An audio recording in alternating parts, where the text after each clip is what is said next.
want to run by you a formulation that I quite like. It has to do with utopia and definitions. That a dystopia is not the same as an anti-utopia. And so it's a kind of a green mouse rectangle. My teacher Jameson is always using this. So the original positions say that's utopia. Well, its opposite would be dystopia. Its contrary would be anti-utopia, and they're not the same. So in dystopia, 1984 is the classic example. The government is out to put its boot on your neck and make you miserable. That's a dystopian system. In an anti-utopia, the writer is trying to say that if you try to make a better society, it will necessarily backfire. So Brave New World is a classic anti-utopia where they wanted to make you happy, so they gave you drugs and it turned you into an idiot, but you were happy. So, and Huxley is presumed to be arguing against the utopian impulse. Don't even try to make a better world, you'll just mess it up. You need the morass of history. And then what I like about this formulation is, first of all, everybody knows 1984 and Brave New World, and they can see the distinction. And it begins to de-strand the problem of this problematic of utopian futures. And then the fourth term has to be the opposite of the opposite. And so for a long time I've been calling it the anti-utopia. You have to be against the people who are against utopia, because they're reactionaries. But recently, my ministry got called an anti-dystopia, which is a little simpler than anti-utopia, but it also is at a different angle in the four-square pattern. So I wondered, I mean, your futures are often complicated enough that you could, sometimes you have maybe even all four positions going on in a single trilogy or a single situation. In any case, does this sound at all interesting to you as a diagnostic? It certainly does, and it's one that I hadn't, a distinction I actually hadn't heard before, an interesting one. I mean, I quite I quite see the difference, and Huxley and Orwell actually corresponded about this, in that Huxley argued that Orwell's dystopia would eventually,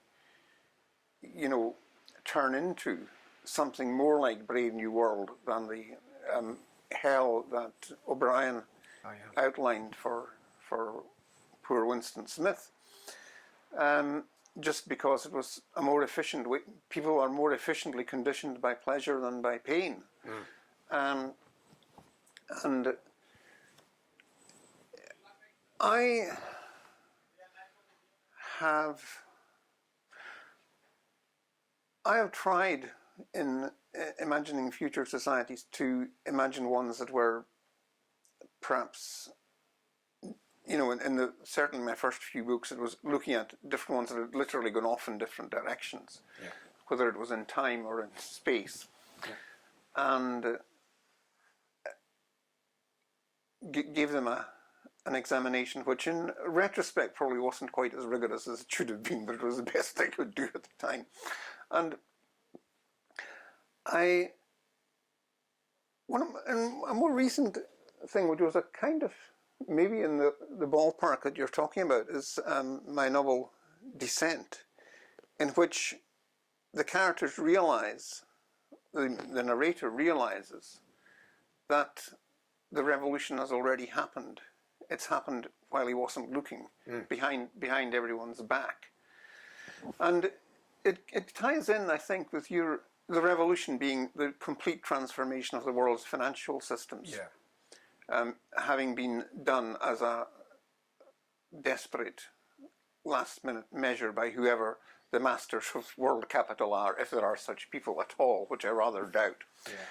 But the idea is that it's carried through, and ostensibly it is done democratically. There is a sort of thunder of rubber stamps and assemblies all around the world where they pass this bill to outlaw the tax havens and so on. I had great fun in imagining that moment, and the troops going into the Cayman Islands and so on, and the Russians landing in Luxembourg.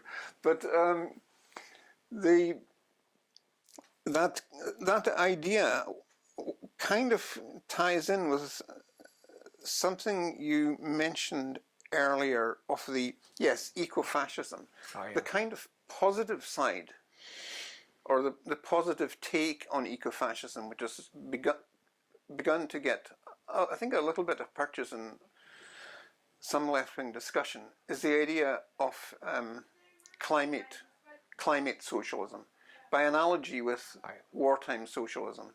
Yeah. We all know from the experiences of the two world wars that you actually can transform a very advanced, the most advanced capitalist economies of your time into engines of use value production, Yeah. of producing for use, usually for the purpose of immediate destruction, Yeah. but nonetheless, it is, you can completely start planning and directing and redirecting labour if the emergency is sufficient.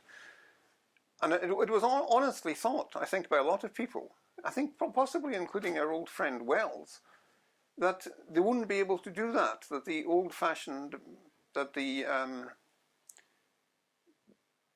city, the finance capitalists and so on, were so powerful that they could prevent that happening, and there would be just muddle and waste, and the war would go on.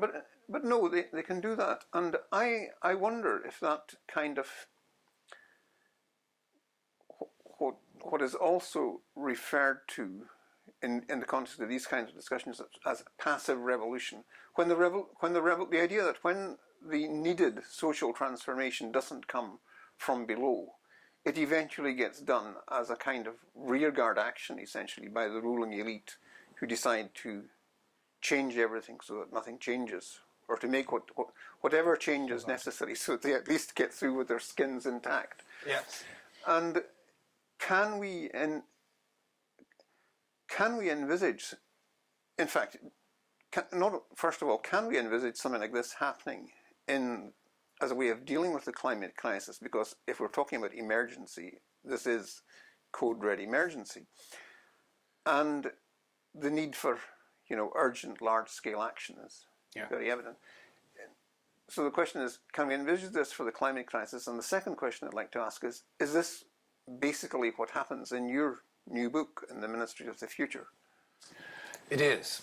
And as a kind of an aside, I would like to say that eco-fascism is a name for a non-existent thing of people who want to again attack government control of the economy by giving it a nasty name, fascism. But what I try to emphasize in my Ministry for the Future, and really in my talks generally, is if the climate crisis is the result of capitalism mispricing everything and running as a gigantic Ponzi scheme where the real costs are dumped on the future generations, the moment has hit where the damage is struck and things have to change. And that's been the neoliberal capitalist moment. Late capitalism has been market rules. It's been Hayek and Milton Friedman. It's been let the market decide everything, almost as if it's the monarch. And government has no place because they only mess things up. So I'm thinking of a stepwise attempt to come to grips with the climate problem and with the injustice amongst humans that results from the market capitalism. The last 40 years has been an experiment that has shown how badly things can go. And to ratchet back from that in a way that doesn't require a utopian solution or a world revolution that is likely to create more damage than good and be a complete mess, it goes back to Keynes. It simply goes to the World War I, the Depression, the World War II situation where, in the sake of a code red emergency, government seizes finance. I mean, the British Treasury took over the Bank of England during World War II because they needed to control the money and control what got spent where. So I'm thinking of a stepwise, ultimately it's leftist not because of a theoretical belief in leftism, although I have that too, but just as practical steps to get control of the climate crisis. First, anti-austerity, which is the neoliberal market rules everything, back to Keynesianism. From Keynes, with his idea that the government seizes the economy and does the first spending of money, which then goes out into the general economy, you could then imagine social democracy. as in the Scandinavian countries, which is really kind of permanent Keynes, perhaps. And then maybe democratic socialism as steps along the way to make sure that the public good trumps private profit and saves us from the climate crisis, dodges the mass extinction event.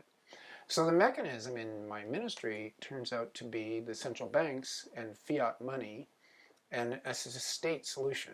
It is absolutely an admission that we need the nation states. We have the nation state system. We're not going to revise that in time to address the climate crisis.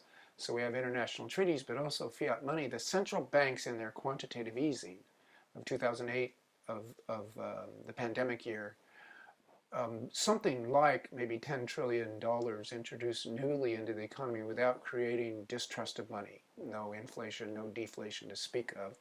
You could target that first spending of the money, not just giving it to the banks for general payments out in their usual gambling, stupid way, but targeted to decarbonization projects in the way that you were targeting a war economy in World War II to make bombers and munitions. In this case, you'd be making decarbonizing clean infrastructure, clean energy. The first creation of money would be spent by governments on these projects so that you get out of the neoliberal market moment and back into government control. And then, who knows, maybe that works so well and becomes, of the people, by the people, for the people, that you have a progressive history built out of the necessity of saving us from a climate crash. So that's my most recent, well, it's actually almost every near future novel I've written over the last 20 years has been working out this future history. So it's a story to tell, but I also think it's one of the only ways I can imagine us getting out of the climate crisis.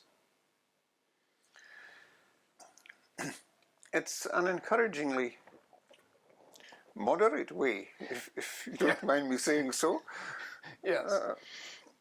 I'm trying to be practical. I'm thinking, what could get by without violence, without backlash? And of course, we're and especially in America, a violently polarized world.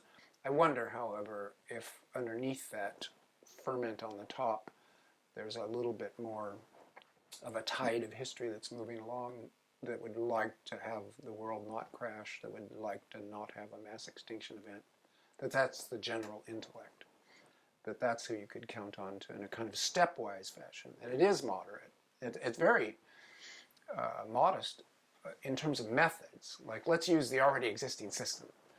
Already that turns you from a radical into a liberal, and you can begin to use all these old names. But I'm trying to imagine a practical way, something that people could read and take up and say, yeah, that might work.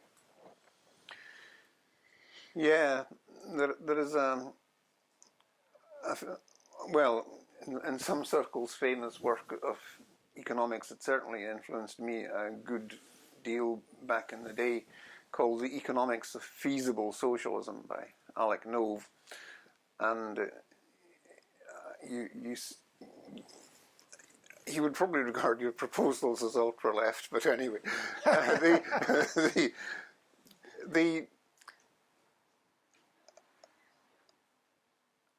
have to say I am quite drawn to that idea. But the thing I would like to bring up, perhaps, is and this does relate to science fiction and the future we grew up to expect, mm-hmm.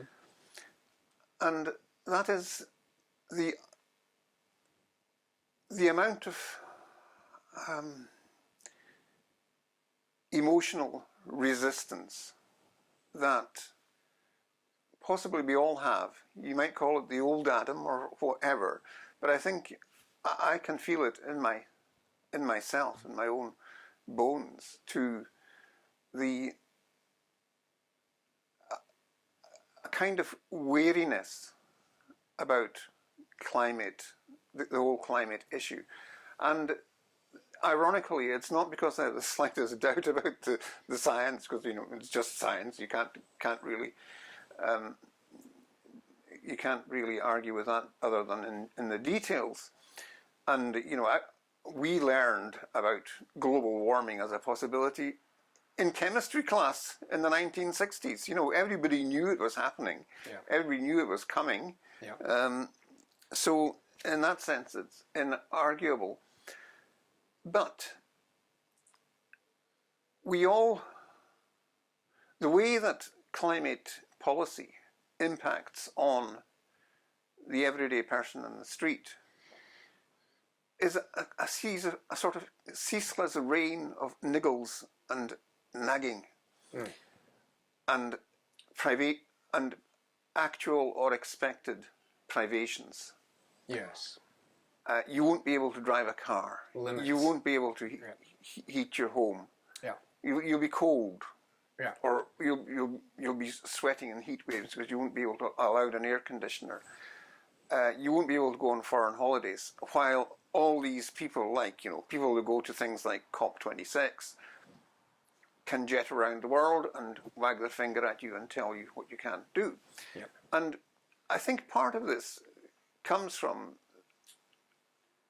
the very utopias of science fiction, actually, the utopia of limitless progress, of limitless abundance, and all of that, of an affluent future. And you're suddenly, you know, people have gone through, you know, went through the war, the Depression, the war, the Cold War, and eventually we staggered out at the end of history, you know. We aren't going to die in a nuclear war, thank goodness. Peace dividend, we should be getting that any day now. And suddenly now they start telling us that we can't afford it anymore because of the climate. Yeah. And you're bound to go with your little sceptical worm's eye view, poor slud in the trenches view. Oh, yet again they're telling us to stay down, keep down. So how would you respond to that?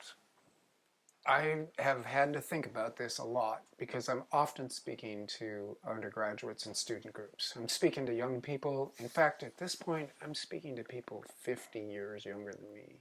And at that point, it's shocking because I'm thinking when I was a student, let's call it 1970, 50 years back would be 1920. This is like the last people on earth that you would think would be still speaking to you, etc. So I'm talking to young people, and there is this Puritan hair shirt. We had fun, us baby boomers, and we really did have fun, and we accidentally torched the world, and now you have to live like saints, and sorry, nothing to be done. It's not a good message. It doesn't play well. And I'm thinking also, it's not necessarily true. A lot of our carbon burn was stupid. It was waste. It was like lighting your cigar with a $100 bill, conspicuous consumption, advertising. It's not just that I want to play in the snow. I want to be dropped by a helicopter in the Canadian Rockies to start my ski run down. The carbon burn for that conspicuous consumption is intense. But a lot of young people, I mean, they can't afford a car, so the idea that they shouldn't have a car anyway is a little congenial. And I began to work out the idea of stylishness. And what do you really enjoy out of life that is detached from capitalist consumption and is just you as an animal, a primate on this planet? Well, talking face to face, you know, this is going to be the best part of my trip to Europe that I burn all this carbon for, is just talking face to face. Drinking some coffee together, making a meal, dancing, looking at fire, which is getting to be a rare treat. Evolutionary stuff that goes back to us as a primate. And then these young people, since they're the precariat, they don't have the money to burn anyway, and they have to save and scrimp, and they're in a precarious situation economically. If you reorient them to what is actually fun in life, and they've got dancing and sex and going down to the beach and doing these rather low carbon burn pleasures, if they redefine that as stylishness, as an ethos that is both virtuous, and it's smarter than the baby boomer cocooned in crap conspicuous consumption. They can play it as smarter and also have, and virtue itself, it's not that it's its own reward, it's a pleasure buzz to think that you're also doing the right thing for the planet, and that aligns also with your pleasure principle. So this is the kind of banding together that I'm trying to do. You can look at formalized proposals like the people in Switzerland that run the 2,000 watt society. Imagine that you only have 2,000 watts to burn in a year, and I'm always I worry about the name of that because maybe it should be kilowatt hours. But in any case, it's a rather limited amount of energy that you have per year. Let's put it that way, an energy budget. Live within that. How miserable are you? Well, not at all. And of course, Europe has a very dense infrastructure. You can use electrical trains in Switzerland. The Swiss have an advantage that maybe you don't have in the developing world. But it's really suggestive. A low carbon burn can be a lot of fun. And so as the California ethos of fun above all, it's important to be able to talk to young people on the basis of you can be smarter and have more fun and save the planet too. So this is it's a kind of a utopian formulation, if in that largest sense of a better future without torching the planet. So that's what I've been working out.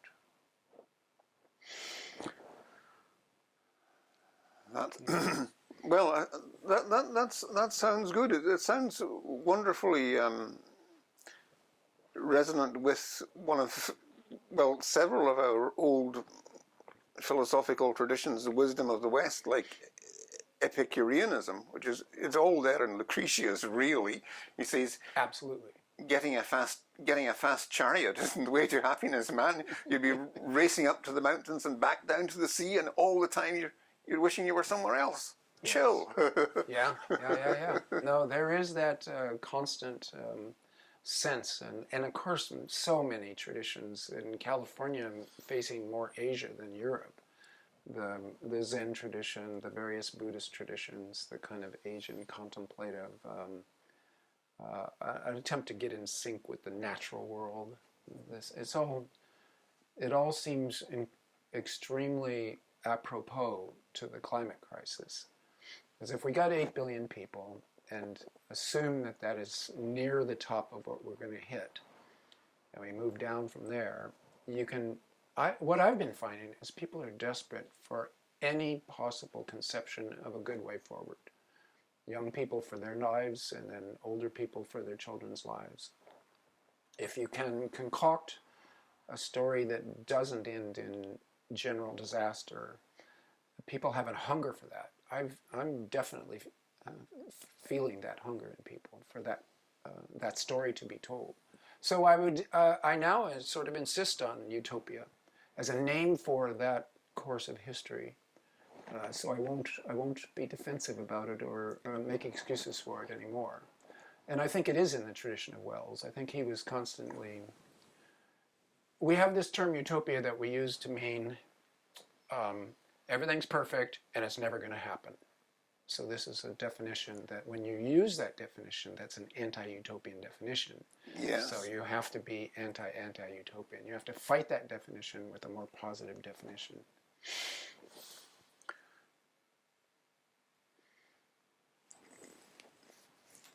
One of the perhaps it was an anti-utopia.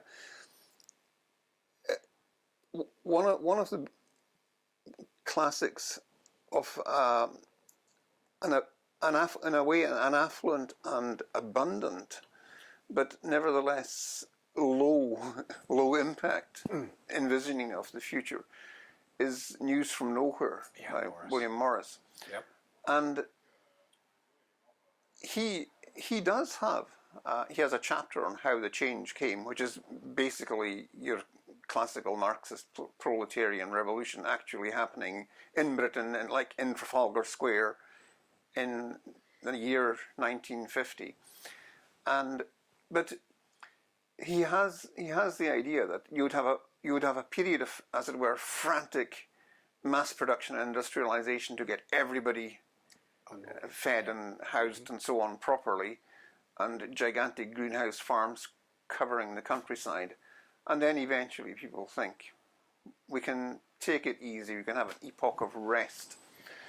And it sounds in a way, we have to find a way of, at least in the advanced countries, we already have the levels of material production needed to ensure physical comfort for everybody, for sure, and health and all the rest of it.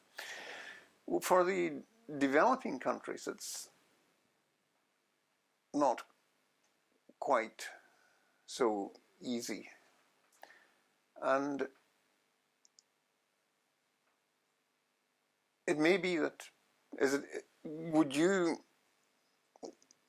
think in terms of high carbon industrialization continuing in India, in Africa, in China for some time yet, or does that have to be up for discussion? If it is, how do we compensate? If they develop in the same way the West did, the planet is torched. So, and yet every human deserves adequacy and dignity.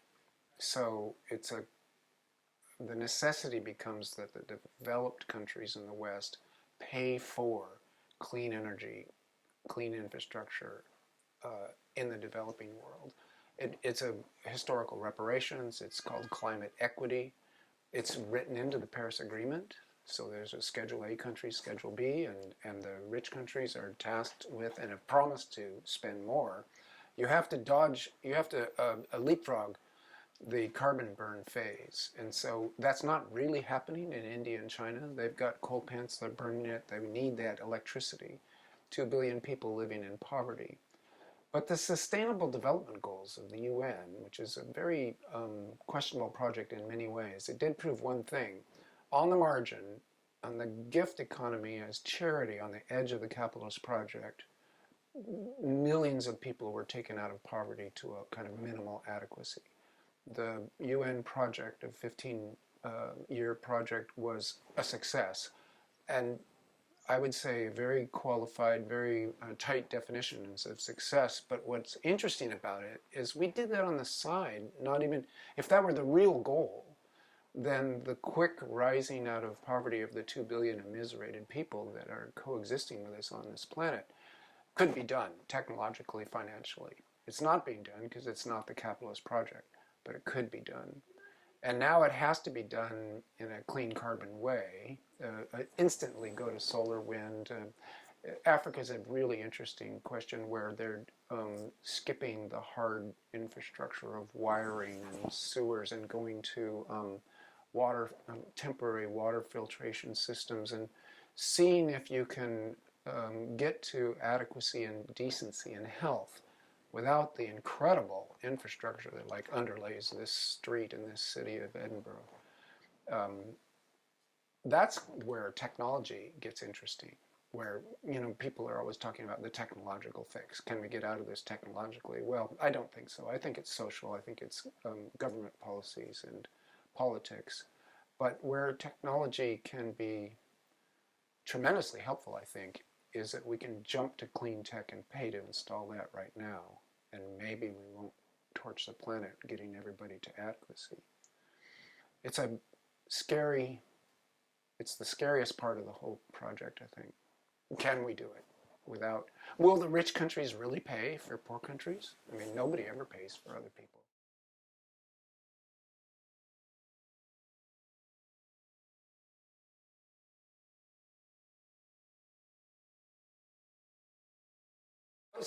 Ken, tell me what you got there. Well, what we've got here is a couple of books that were produced by Shoreline of Infinity and by the people involved in Transreal Books right here where we're sitting.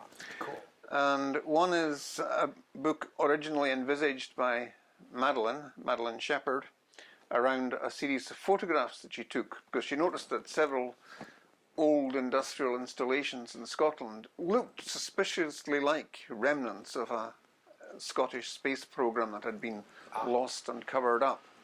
And out of that, she got a photographic exhibition, she got a pamphlet, and she got a collection of science fiction stories and forgeries, essentially, of space rocketry society documents, this kind of thing. Nice. So it's a lovely jeu d'esprit. And the other one is a more ostensibly, I think, more serious collection of work of both, I think, social science and science fiction, looking at Scotland's actual and imaginary positions in relation to space exploration. What do you think of us launching satellites from Sutherland or Shetland? I think it's great. I'm ignorant of the mechanics involved. I mean, I remember from Jules Verne that the closer to the equator, the easier these things are to calculate in power, etc. So I don't really know enough to say. I think there ought to be lots of rockets that are detached from the old superpowers, since they're gone anyway, that they should be expressions of national technologies. So just a bit of diversity. And I want to say immediately that I frame it like that because I don't like the privatization of space. So Scotland as a government and a nation going to space, great. An individual billionaire, and we know their names, going to space, I don't like it. It trivializes it. It's like bungee jumping in reverse. There's no point. And also it takes it out of the public and gives it to private, and so suddenly nobody cares anymore. It's just another playground. It's an enclosure of the commons. That space was a commons, and necessarily so, because it was so expensive and you can't make a profit there. So now it's just a game for these people. And yet I think it's important. Space is still... there's an old NASA slogan, space science is an earth science. So by studying space, by going out into this solar system and looking around in scientific purposes, you can't make a dime up there. Expenditure, except for communication satellites, which has made it an industry. But other than that, it was just purely science, and I like that a lot. So I'm a fan of the space program to the point where when it's been privatized by billionaires, I quite hate that. I think there's privatization and privatization. There's the use of space for, as you say, billionaire indulgence and ego boosting. Yeah. But there is also the fact that an enormous amount of space development is being done by private companies and private corporations, and that stuff that governments can't or won't do right down on the other side of the country. In Glasgow, there is a company called Clyde Space, which was started, in fact, by an entrepreneur who was inspired by reading Ian Banks. Yeah, so there you go. Yeah. And they build CubeSats, which are like 10 by 10 by 10 centimeters, and you stack them in a long box. You ship them to Kazakhstan, and the Russians put them in space, yeah. and you've got small satellites all over the place. And you can buy, even high schools can buy experiments. You can slot like a CD rack. You know, if younger people may know not what a CD is, but it's like a disc, yeah, like a square disc, and you slot it into a place, and you can buy an experiment on one of these satellites for feasible, raisable sums. I mean, we're talking thousands of pounds rather than millions or whatever. Right. So I think it is there is a degree, I think, of popular buy-in to space that didn't necessarily exist in the glory days of NASA and Apollo and all that. And one of the strange things that I found that you can do in our strange new world is you can follow astronauts on Twitter, because they're all on Twitter, and they can be up on the International Space Station and giving you their thoughts and their photos and so on. And to be honest, I don't follow their timelines with rapt attention. It's just nice to be doing it and to see them going over. And one consequence, of course, of the space station is that astronauts from many different countries have been up and back. And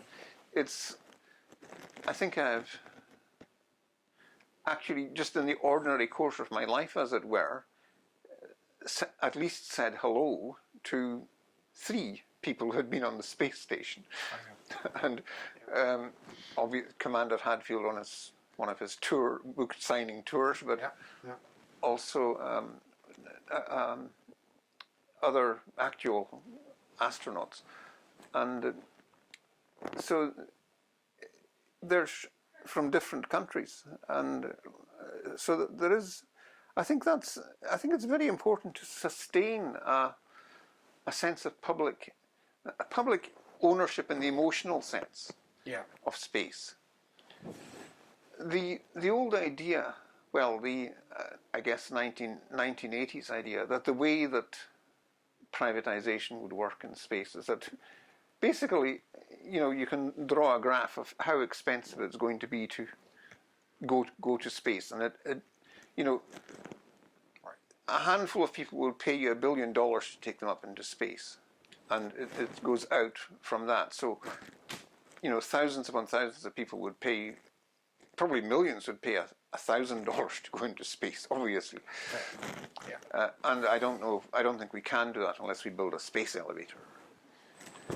Yeah, I'm thinking about what you said, and of course it's true that even in the old monolithic days, at least in the United States, the federal money that was given to the space program was paid out to private contractors who then built the stuff. And so it was, again, a Keynesian mix of public and private, and it was a good thing.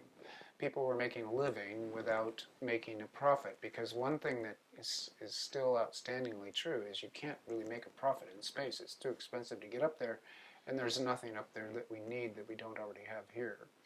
So, but what I respond to in what you're saying is the kind of general sense that it's still interesting, and that people that you know might do it for reasons other than national glory. And the communications industry, of course, needs it in these little satellites. Of course, Silicon Valley has any number of space cadets who are interested in this space project for practical reasons. I like it because it's science over profit by and large. We still go up there to study the Earth, to understand it better, to run things. So, and also there's simply the sublime, the looking down at our planet, being reminded of it as a planet, the beauty of it. These are all so important, I think, to... I think planetary consciousness comes partly out of the space program. And absolutely, seeing that view. Yeah. So it's all to the good, and what I would resist and deplore is the idea that only the richest 10 people on the planet have the wherewithal, even the right to go there. This sort of proprietary sense that it's their space, not our space. I hate that part. We'll leave it there. Yeah. Yeah. Thank you very much. Yeah. Thank you. Much appreciate that. Well done. Thank you. That was fun, Ken. That's a wrap. Yeah. Let's Great. wrap. Yes, so definitely a wrap. Yeah. Thank you very much.